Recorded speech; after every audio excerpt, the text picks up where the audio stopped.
Minecraft est un jeu complet en soi et on ne peut pas dire que l'on a fini Minecraft sans être passé par les commandes. Et dans Minecraft, le mapmaking, essentiellement composé de commandes, est tout autant divertissant.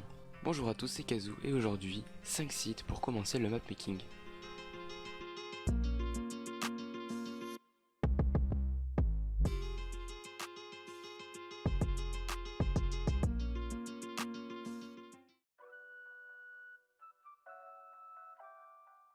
Le premier site c'est Minecraft Tools, un site assez polyvalent qui ne demande pas de s'y connaître forcément dans les paramétrages de Minecraft. Il est plutôt facile et pratique à utiliser. Normalement il marche pour toutes les versions.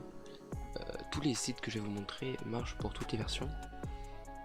Comme d'habitude je mettrai des exemples au montage, en l'occurrence des exemples de générateurs de panneaux et de livres. Après vous verrez par vous-même comment on s'en sert, c'est vraiment pas très dur. Donc ces exemples qui permettront de vous montrer comment c'est fait, mais c'est pas très compliqué comme je vous l'ai dit. Et l'interface est plutôt simpliste et plutôt facile à comprendre. Le deuxième site c'est Dig Minecraft. Peut-être que vous en avez déjà entendu parler, il y a pas mal de similitudes entre ce site et Minecraft Tools, mais par exemple ce que j'utilise sur Dig Minecraft c'est le générateur de villageois. Très pratique pour les mapmaking, et vous verrez que combiné aux autres sites que je vais vous donner, vous pouvez littéralement créer un villageois qui échange des nouvelles armures, nouvelles armes. Mais là c'est un peu plus complexe parce que vous devrez aller dans le command block et changer quelques trucs, c'est quand même les items qui vendent, vous devrez changer le type d'item par vous-même. Mais voilà, c'est quand même un site très intéressant.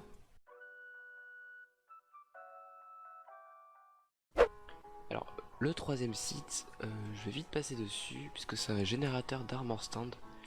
Et il n'y a pas forcément plein de choses à dire dessus. Hein. Le site c'est, alors attendez, Hazelkern, je crois que ça se dit comme ça, mais si vous tapez Armor Stand Generator, vous devriez normalement tomber dessus assez rapidement.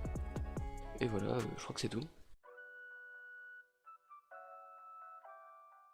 Le quatrième site, alors là c'est plus une fonctionnalité, alors le site c'est GamerXNZ. C'est plus une fonctionnalité qui est présente dans le site, mais c'est celui que je trouve le plus complet dans ce thème là. Donc c'est le site qui le fait le mieux je trouve comme utilisation. Donc c'est un générateur de mobs, sauf qu'on peut totalement modifier tous les mobs comme on le veut, c'est très pratique. Si tu veux faire, alors oui j'ai déjà préparé à l'avance, si tu veux faire un zombie invincible parce qu'il a 100 PV et qui fait 50 de dommages, tu peux littéralement le faire, hein, t'es libre de faire ce que tu veux. Après si tu veux un zombie vraiment invincible, t'as un bouton invulnérable. Et bon, si tu veux qu'il soit tuable en survie, on coche pas invulnérable. C'est utile dans les maps par exemple, tu as des vagues de monstres, des rounds, et c'est incontournable d'utiliser ce site pour faire ce genre de choses.